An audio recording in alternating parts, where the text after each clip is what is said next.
बेटी के हम बियाह के एगो गीत गाओ तनी, आप सबे सुने लोगिन, सुन के लाइक कमेंट सब्सक्राइब भी करे लोगिन, साथ में शेयर भी करे लोगिन।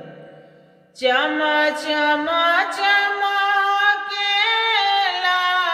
चेल्हा वा मोछरिया हो बाबा, ओइसे चमके माड़ा वाहो मोहजीत।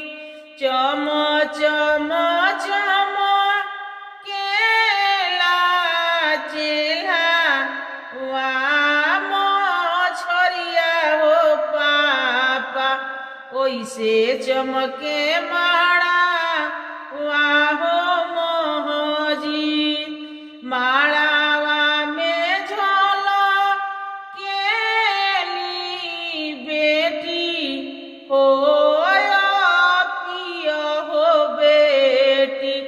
बैठल बाड़ी पापा जी के हो जान, बैठल बाड़ी चाचा जी के हो जान।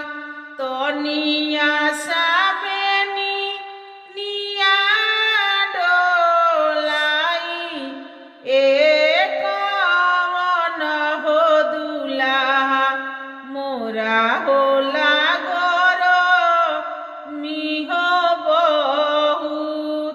मोरा होला गरमी हो बहुत।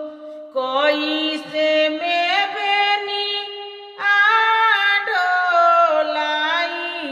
ए पिया हो सुभावा, बैठल बाड़ू पापा जी के हो जान, बैठल बाड़ू चाचा जी के हो जान।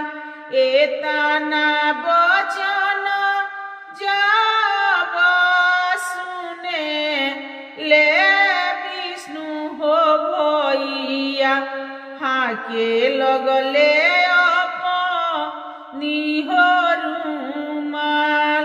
एतना बचन जब सुने ले गोविंदा हो भैया, हाके लगले अपनी हो रुमाल, हाके लगले अपनी हो रुमाल। आप सभी के गाना सुनने के लिए धन्यवाद।